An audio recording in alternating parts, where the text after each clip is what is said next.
밀워키 브루어스가 정말 광폭의 행진을 펼치고 있습니다. 그 어느 팀보다 가장 먼저 70승 고지를 밟으며 정말 많은 야구 팬들을 놀래키고 있는데요. 시즌 초 구단 평가를 보면 이는 사실상 불가능해 보이는 일이었습니다. 밀워키는 이름값이 크지 않은 선수들로 구성된 팀이며 연봉 순위를 보더라도 전체 23위 연봉 규모로 보여주고 있는 비교적 작은 팀이니까요. 심지어 밀워키의 신인 성적 예상은 중부리그 최하위를 경쟁할 거라고 생각하는 전문가와 야구 팬들이 대다수였습니다. 근데 지난 시즌 폭풍을 일으켰던 게 단순히 우연이 아니라 진짜 이들이 재능이 아닐까 하는 기적과도 같은 일을 다시 또 한번 선보이고 있습니다. 그것도 이번엔 MLB에서 가장 빠르게 70승 고지를 밟은 전체 1위라는 성적으로 말이죠. 브루어스 감독은 이렇게 말했습니다. You don't know why and I don't know why. 왜 그런지는 당신도 모르고 나도 모릅니다. 도대체 이 밀워키에는 어떤 일이 일어나고 있기에 감독도 모르는 이런 미친 성적을 기록하고 있는지 밀워키를 샅샅이 분석해 보도록 하겠습니다. 현대 야구에서 중요하게 여겨지는 각종 지표를 봐도 밀워키 브루어스의 성적은 쉽게 설명되지 않습니다. 기본적인 야구 논리를 따져봐도 그들의 모습은 진짜 기적처럼 보이죠.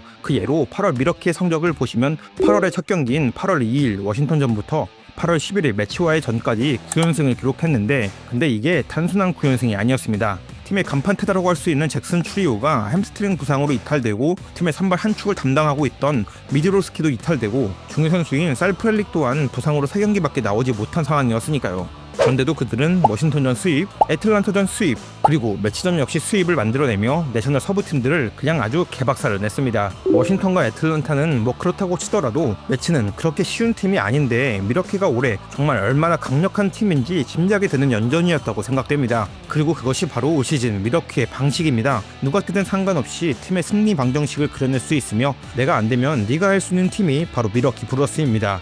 브루어스는 2023년 92승 70패를 기록하며 내셔널 중부리그를 우승하고 월드시리즈 도전장을 내밀었지만 실패했습니다. 그리고 팀은 본격 리빌딩에 들어가는 것 같은 행보를 보입니다. 오랫동안 팀의 기틀을 마련한 데이비드 스턴스가 뉴욕 매치로 떠났고 감독 크레이그 카운셀 역시 비싼 오퍼를 받아 컵스로 떠나게 되었으니까요. 심지어 팀의 1선발 에이스 코빈 번스를 트레이드로 볼티모어로 내주게 됩니다. 많은 팬들은 숨고르기에 들어가는 시즌이라고 생각했던 2024년 오히려 93승을 기록해 전년보다 1승을 더 따냅니다. 반전의 연속이었죠. 근데 2025 시즌 돌입 전 밀워키는 팀의 마무리 투수인 데빈 윌리엄스를 뉴욕으로 트레이드하고 사랑받던 주전 유격수 물리 아다메스를 자이언츠로 떠나보냅니다. 그리고 FA 시장에서 영입한 선수는 3말 로테이션 보강을 위한 베테랑 자완투수 호세 칸타나가 전부였죠. 당연히 팬들은 아쉬워했습니다. 지난해 그렇게 좋은 성적을 기록했음에도 왜 이 스쿼드로 더 높은 곳을 노리지 않느냐 하는 아쉬움이었죠. 그 아쉬움은 지극히 당연한 반응이었습니다. 하지만 올해는 그보다 더 높은 승수를 쌓아 올리는 것 같은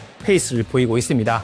현재 MLB 전체 1위 팀은 연봉 총 지급액이 3배 이상 많은 다저스와 뉴욕 매치가 아닌 밀워키 브루어스입니다. 이젠 사람들 합니다. 이게 단순히 우연이 아니구나 하는 것을 말이죠. 그들은 그들만의 시스템을 갖췄으며 그들만의 기준으로 선수를 뽑고 키우고 있습니다. 그리고 분명 그 중심에는 투수 육성이 있습니다. 밀워키의 투수 선출 기준은 아주 확실합니다. 밀워키 투수 파트 총괄 코치는 말합니다. 우리는 페스티벌의 스토프를 가장 중요하게 생각합니다. 밀워키는 드래프트에서 투수를 뽑는 기준, 트레이드 대상이 되는 투수의 선출 기준을 모두 페스티벌의 구위가 좋은 선수를 중심으로 뽑습니다. 이제는 밀워키의 든든한 불펜 자원인 조엘 파이안프스는 그런 기준으로 밀워키에 오게 된 대표적인 선수입니다. 코빈 번스의 빈자리를 완전히 메꾸고 완벽한 에이스가 되어준 프레디 페랄타 역시 공의 구위가 뛰어난 선수입니다. 심지어 최근에는 그 경우가 심하되 아예 제구력은 전혀 상관하지 않는 듯한 그런 느낌이 드는 선택들도 자주 합니다. 대표적으로 두 명의 선수를 말할 수 있는데요. 괴물신의 제이콥 미드로스키는 테스트볼 구위는 넘사벽이지만 컨트롤이 너무 불안한 선수다라는 평가가 있었지만 밀워키는 자신있게 픽했고 그 컨트롤이 어렵다는 선수를 완벽히 탈바꿈시켜놨습니다. 그리고 또 다른 하나의 예시는 퀸 프리스터라는 선발 투수인데요. 시즌 초에 보스턴에서 트레이드 해왔거든요. 당시 프리스터 선수는 구위는 좋으나 제구력이 빅리그에서 쓸 수 없는 자원이라는 평가를 받고 있었습니다. 근데 역시나 아무 상관없다는 듯 밀워키는 데려왔고 올 시즌 21게임 114이닝 ERA 3.15에 엄청난 활약을 보여주고 있으며 당초에 문제가 된다는 제구력은 전혀 문제가 되지 않고 있습니다. 두 선수 모두 공통점이 있었습니다. 코치 말에 따르면 두 선수의 메커니즘에 따라 투구판의 위치를 바꿔주었고 패스트볼의 주요 타겟팅을 정해주는 훈련을 하며 그 타겟팅이 어디가 좋을지 변경해주는 작업을 해주었다고 합니다. 하지만 사실 이게 쉽게 되는 건 아니거든요.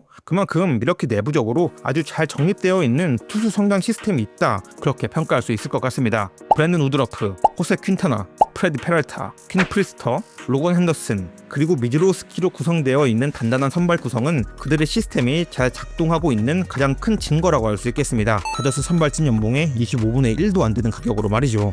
이렇게 장점을 이야기하는데 선발 쪽만 이야기할 순 없습니다. 이 팀이 투수력이 강한 이유의 절반은 불펜의 몫입니다. 불펜이 정말 기이할 정도로 강합니다. 그리고 이건 이제는 우연이 아닐 겁니다. 거슬러 올라가면 코리 크레이블 자리를 조시 헤이더로 완벽히 맡고, 조시 헤이더 자리를 데빈 윌리엄스로 완벽히 맡고, 그 데빈 윌리엄스 자리를 트레버 맥일이라는 투수를 발굴해 또 막아냈습니다. 그리고 올해는 아브너 우리베라는 또 한 명의 괴물같은 퍼포먼스를 보여주는 불펜 투수를 만들어내 트레버 맥일이 없다고 하더라도 다시 한번 마무리 자리를 메꿀 수 있는 선수를 만들어놨습니다. 진짜 미친 팀입니다. 심지어 불펜의 강력함은 마무리 투수가 끝이 아닙니다. 양과 질에서 정말 좋습니다. 트레버 맥일 ERA 2.20, 아브너 우리베 ERA 1.92, 쉘비 밀러 ERA 1.93, 닉 미어스 ERA 2.74, 제로드 케이닉 ERA 3.45, 브렌트 앤더슨 ERA 3.23, 에런 애쉬비 ERA 2.17. 피칭 패턴, 장점이 모두 다른 투수들을 이렇게나 많이 보유하고 있습니다. 네, 그리고 이들 대부분은 미러키에서 성장했거나 미러키에 와서 성적이 좋아진 케이스입니다. 이제는 미러키에서 새로운 불펜 투수가 나오면 그냥 우선 믿고 가도 될 정도의 상수가 되었다는 이야기죠. 그리고 이런 불펜의 힘은 팀 성적을 만들어내는데 얼마나 중요한지는 굳이 이야기하지 않아도 너무도 잘 아시리라 생각합니다. 그치만 야구가 투수만 잘한다고 1위 팀이 되는 건 아니잖아요. 특히 펀치력이 강력한 선수 구성이 많은 MLB에선 확실히 강타자들이 있어줘야 강팀이 될 수 있는데, 근데 미러키는 사실 그런 타자가 없습니다. 솔직한 말로 타격 라인업은 투수력만큼이나 강하다고 표현하기는 어렵습니다. 그렇지만 그렇다고 만만하다는 이야기는 아닙니다. 미러키의 팀 OPS는 0.727로 전체 12위입니다. 홈런 개수는 177개로 전체 17위이고요. 강력한 펀치력이 있는 팀은 아니란 뜻이죠. 반면 출루율은 3할 2푼 6리로 전체 4위이며 도루는 217개로 전체 2위입니다. 그리고 득점은 6위입니다. 강력한 펀치력은 없더라도 상대팀을 압박할 수 있는 수단은 지니고 있다는 뜻이죠. 파워는 약하다고 평가할 수는 있으나 결국은 이기는 게임을 한다는 측면으로 봐선 약하다고 말할 수 없는 그런 색을 지닌 팀이죠. 그리고 그런 문화는 현재 감독인 맨 머피가 강조하는 부분의 일부이기도 합니다. 맨 머피는 굉장히 색이 진한 감독입니다. 자신만의 야구 스타일이 확실한 감독이죠. 머피가 추구하는 야구는 어떻게 보면 한국에서 자주 볼 수 있는 야구이기도 합니다. 내가 안 되면 팀이 할 수 있도록 도와줘라, 그런 가치관이 있는 감독입니다. 팀 내 OPS가 850이 넘는 엘리트 타자는 단 한 명도 없습니다. 그리고 20홈런을 넘긴 타자 역시 옐리치 말고는 없죠. 그런데 보셨다시피 득점은 6위입니다. 적극적인 베이스러닝과 적극적인 팀 배팅이 그 결과입니다. 내가 성적을 조금 못 내더라도 팀에게 조금이라도 더 확률이 높은 득점 찬스를 만드는 데 신경을 쓴다는 이야기죠. 그리고 그건 역시 현재까지 틀린 방향성은 아닌 것처럼 보입니다. 네, 73승이라는 승리수가 그것을 증명합니다. 물론 그렇다고 팀 구성원 자체가 무시할 수 있는 수준은 아닙니다. 최고 수준의 타자가 없다고 할지는 모르겠지만 중간 이상 해주는 선수들이 꽤 존재합니다. 잭슨 추리오, 크리스탄 옐리치, 아이작 콜린스, 살 프렐리 구성은 수비도 물론이거니와 타격에서도 활약을 책임져야 하는 외야수들이 확실히 힘을 써주고 있다, 그렇게 볼 수 있는 구성입니다. 또한 윌리엄 콘트레라스, 브라이스 투랑 역시 올해는 작년만큼 해주지 못하고 있지만 미래를 기대할 수 있는 선수들이 자리를 잡아주고 있는 건 역시 좋은 포인트라고 할 수 있습니다. 유격수 조이 오태지는 이렇게 말하기도 했습니다. 우린 작은 부분에서 집중합니다. 자신이 아닌 무언가가 되려고 애쓰지 않아요. 좋은 주루를 하고 좋은 수비를 하고 배트를 쥐었을 땐 최대한 할 수 있는 걸 하려고 노력하죠. 이런 팀 분위기는 단순 종이 위의 기록지에서 강한 게 아니라 그라운드 위에서 강한 팀으로 만들어 놓고 있습니다. 최고 수준에 오를수록 결과를 판가름 짓는 건 생각보다 큰 게 아닙니다. 작은 플레이 하나, 작은 마인드셋 하나에 갈라지곤 하죠. 이들의 굶주림은 승리에 대한 강한 열망으로 표출되고 그 강한 열망은 에너지로 표현됩니다. 그리고 이들은 그 어떤 팀보다 신나고 재미있게 야구를 하고 있습니다. 근데 사실 이들에겐 아직도 큰 산이 있습니다. 빅게임이죠. 결국은 증명해내야 합니다. 큰 경기엔 슈퍼스타가 반드시 필요하다는 격언을 이겨낼 그 어떤 썸씽이 필요합니다. 그들만의 신선한 방식이든 또는 팀 안에서 그런 슈퍼스타가 탄생하든 말이죠. 과연 미러키는 올해 끝까지 기적을 만들어낼 수 있을까요? 누구도 예상하지 못했던 일을 만들어내고 있는 미러키 브루어스의 올 시즌, 끝까지 한번 집중해보시죠. 오늘의 이야기는 여기까지입니다. 감사합니다.